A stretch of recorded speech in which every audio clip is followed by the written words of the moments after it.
Hey everyone, I'm back.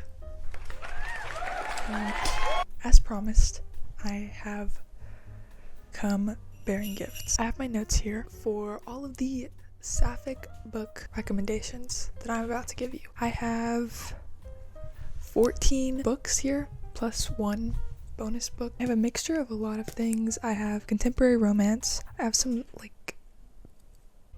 horror romance, and I have some other genres that are sapphic in nature. So we're just gonna get started. I don't really know where to put my microphone as per usual. I think I might just have to hold it. Also, I want to point out how I've decorated for Christmas. As you can see, I have some wreaths around my TV. Down at the bottom there, I have like a fabric thing. That sled has my lighter for my candles and my lip gloss. And then there's a little snowman right there. I don't know if you can see it, but there's a little snowman. I've decorated around the rest of the room a little bit. I have some lights above my bed, which you can't see because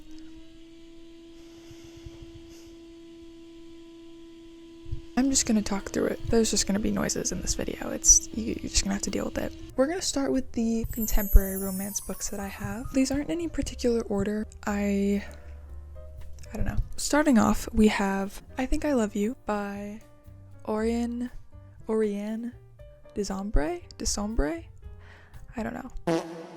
It's about a girl named Emma who lives in New York, and she is planning on entering a short film into a summer film festival. And then a girl named Sophie moves back to New York from Paris, and she's part of this friend group that Emma has been in. After Sophie moved, there was like this tension, but then she got back and there's still tension. And Sophia is also into film and directing, so they sort of have like a enemy film festival rivalry, I guess. It's really cute. It's set during the summer in New York. Two teen girls having a cute teen girl romance. It's also dual POV, which I think is really fun. Next I have Her Royal Highness by Rachel Hawkins. It is about a girl named Millie. She's super into rocks and geography, and she ends up moving from her town in Texas to go to this Irish boarding school for her senior year. She meets a girl named Flora who ends up being Irish royalty, and they have sort of like an enemies to lovers romance going on. This one's not dual POV. This one is only from Millie's perspective. This wasn't my favorite. It wasn't like horrendous. There was a cute ending, but I don't know. Maybe I just didn't like the story that much. Next is Epically Earnest by Molly Horan?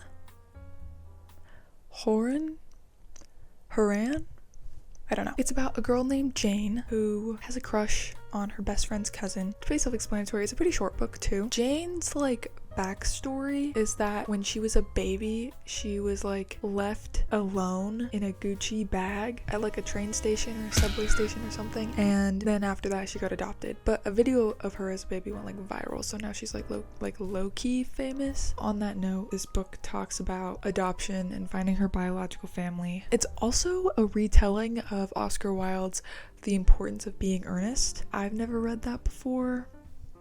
Probably never will. This one is It's Not Like It's a Secret by Misa Sigura, I believe is how that's pronounced. It's about this girl named Sana, and she's from a really small town in Wisconsin where she's the only Asian girl in that town. She pretty much grew up being super ostracized, even if all of her friends weren't doing it intentionally. But because of whatever reason, I don't remember, her family had to move to California. They moved to Southern California, and growing up in Southern California, I know that it's a really diverse place, so having moved from Wisconsin to Southern California is a huge culture shock. But while she's in California, she meets a girl named Jamie, and Jamie is Mexican, and throughout the whole book, Jamie sort of learns about Asian issues, Sana learns about Mexican issues, and they sort of learn and grow from each other, which I think is really cool. There's also stuff about family drama. There's a lot more in terms of Sana's story throughout the book than just falling in love with Jamie. It was really cute. I loved this book when I first read it. I even, on the back where it has the author's picture, I drew a heart because this story just, it had me in tears,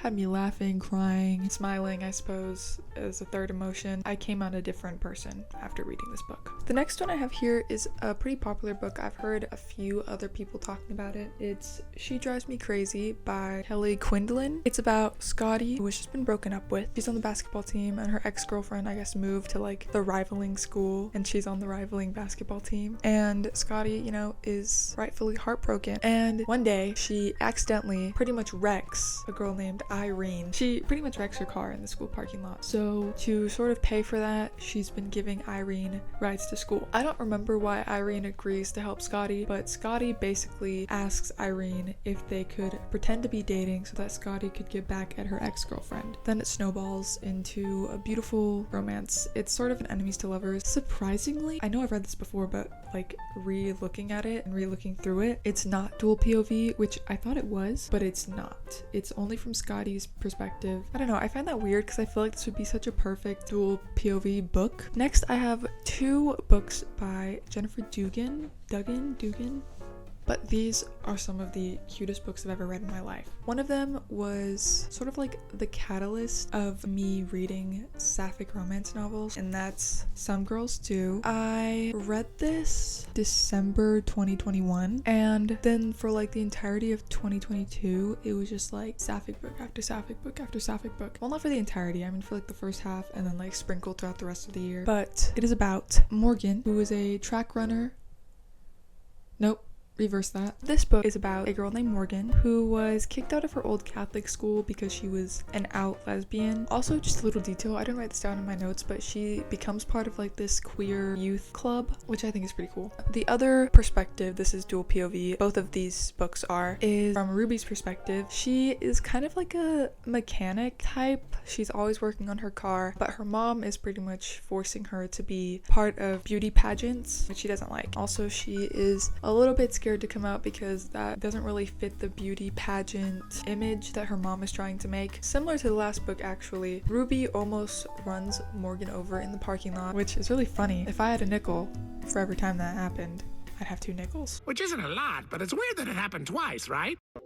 And they have to work on a project together, and then they get really close afterwards. And there's this whole, there's a lot more complex storytelling than what I'm explaining it as right now. This single-handedly catapulted my reading addiction and my interest in Sapphic romance novels. The next book by Jennifer Dugan is Melt With You. This one is really cute. I read this more recently. I remember reading it so fast. It was on a camping trip that was like 4 days, and I read it within those 4 days. These two girls, Chloe and Fallon, were best friends because their moms were best friends. Their moms have an ice cream company as well as run an ice cream truck, which is super cool. And after one bad summer incident, Chloe and Fallon are no longer friends. However, their moms go to this annual food truck festival thing every year. And this year, because of their ice cream supply, their ice cream company, the moms can't drive the food truck. So they basically force Chloe and Fallon into the truck and send them on their way. And it's a forced proximity, enemies to lovers. It's super cute, very good summer vibes. It was a great summer read. Next, I'm going to move on to the horror romance. I don't know if you would consider this horror romance. I think I would, because it's a horror thriller genre, but a Sapphic romance is a very prominent part of the story. So the first one we have here is A Lesson in Vengeance by Victoria Lee. I've heard a lot of people talk about this book. This isn't necessarily like underground or unheard of. It's about a girl named Felicity who goes back to her boarding school after the recent death of her girlfriend, now ex-girlfriend, and she ends up sort of rooming with in the boarding house that she's in with a famous novelist, Elise Haley. And I guess the lore in the book is that the house that they're staying at is notoriously haunted by what's called the Dalloway Five, and it's a group of women who all died in, I don't want to say they died inside the house, but they were all from that house and they all died for whatever reason. I don't remember. Throughout the story, it talks about ghosts and haunting, and Elise, the novelist, is writing a project, an essay or a book about the Dalloway Five, and she asks Felicity to help her, and because of lesbianism? Felicity says yes. Chaos ensues. It was really good. It was really gory and really scary, and I love books like that. I would definitely recommend it. This is a good fall season, honestly also winter season spooky novel. Next one I have here, I read this summer. Funny story, I got it for my birthday and I was like, oh my god, this is such a cool book. Where did you find it? And my mom was like, you literally asked for this book. And I was like, no, I didn't. I have no recollection of even finding this book. It's called She's Too Pretty to Burn by Wendy Hurd, and it's about this girl named Mick. She's on the swim team and she's a lifeguard, and her mom is a famous model, or was a famous model, and she kind of tries to force Mick to do photo shoots with her, and because of this, Mick hates having her picture taken, which is ironic because at a party she meets a girl named Veronica who is a photographer, and they immediately hit it off, and Veronica ends up taking a picture of her and using it for her art. Basically, she posts it online. It gets a lot of traction and chaos ensues after that. Veronica has another artist friend named Nico, who is, I think the term is environmental artist. This series of installments becomes progressively aggressive and more chaos ensues. Veronica and Mick sort of have to help each other out. They have to team up. This one's really good. I really like it. It's set during the summer in San Diego, so it's like beach vibes, summer desert vibes, and I love reading about stuff like that, especially if it's horror genre and it's set during the summer in Southern California, my favorite genre. Speaking of that, as I was explaining it, I realized that the book I'm currently reading is also a horror genre set in Southern California during the summer. This one is called This Delicious Death by Kayla Cottingham. I haven't finished this book yet. As you can see, bookmark is still in the book. This is about a group of girls who are cannibals, basically. A percent of the population, I don't know if it's the American population or like the Earth's population, but a percent of the population was turned into basically cannibals. They call them ghouls after whatever virus was unleashed under the permafrost thanks to global warming. After this virus was unleashed from the permafrost, these people started getting sick and eating people, and because of that, scientists have developed something called sin flesh, basically synthetic organs and such, so that these ghouls don't go feral and eat everybody. But these group of girls who are seniors in high school or graduated seniors in high school decide to go to this music festival for like this last hurrah before they go off to college. One of the girls ends up eating one of the boys in a band that they were going to see, and after this girl eats the boy in the band, everyone's like, well, why did she do that? So they all sort of go on this sleuthing thing to see why she went feral in the middle of this concert. The main Sapphic romance in this book is between Zoe and Celeste. The entire book pretty much so far is through Zoe's perspective, except for like backstory scenes, like flashback scenes. It's super gory. There's a lot of trigger warnings. Putting up all the trigger warnings right here because I don't want to read them all. The next category I have here is just other Sapphic books. I don't really have a specific category to put them under, so they're just in one miscellaneous category. First, I have a book called All Our Hidden Gifts by Carolyn O'Donoghue. This is actually part of a trilogy. I've read the first and second book, but I haven't read the third book yet. It's about this group of teens in Ireland who, for some reason, have magical powers. The Sapphic part of this is between Maeve and another person named Ro, who's non-binary. And this group of kids have to deal with like a lot of stuff and a government thing, and there's kind of like some anti-queer stuff, a lot of homophobic, mildly transphobic stuff going on in here. But besides all that, it was a really good book. The second book is The Gifts That Bind Us, and I'll put the third book up here because I don't necessarily remember what it's called, but I know that there is a third book. Next, I have this literary fiction called Sirens and Muses by Antonia Ongres. I freaking love this book. I have pages dog-eared because of some intense quotes that I love.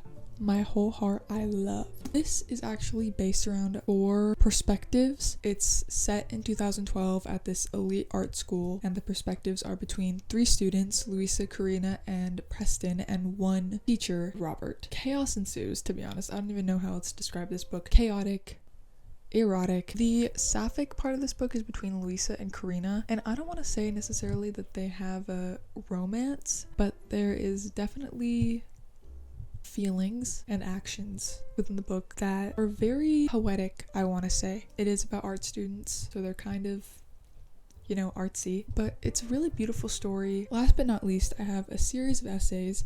I actually haven't read this book yet. Series of essays kind of scare me, so I haven't gotten to it yet, but it's called Girls Can Kiss Now by Jill Gutowitz. What are they doing out there? Like I said, I haven't read this before, but from the back of the book, it seems like it's about a woman who kind of talks about her navigation of her sexuality and what seeing Sapphic romance and lesbianism in different media, like on TV, what that was like for her. Yeah, it seems like it's gonna be kind of funny, definitely very witty, very gay, and I'm excited to read it eventually. This one isn't Sapphic, but it is a queer romance. Actually, it's a gay romance. It's not really a romance necessarily. It's more of a horror ghost story, but there is a gay romance within it, and it's called The Taking of Jake Livingston. I have not heard a single soul talk about this book, which is crazy because it's so good, and I'm just like, how is this possible that I've never heard of this book before, until I stumbled upon it randomly one day. It's about this boy who is like pretty much the only black boy at this super white private school, and he can see ghosts, he can see dead people, he can see ghouls, he can see beyond the third dimension, which is really tough for him because he can't really talk about it with anyone, or else they'd make fun of him or they wouldn't believe him. It's just really bad. He's learned to live with it until he finds out about a ghost of an old school shooter. Basically, this ghost shot up the school and then shot himself and then was like,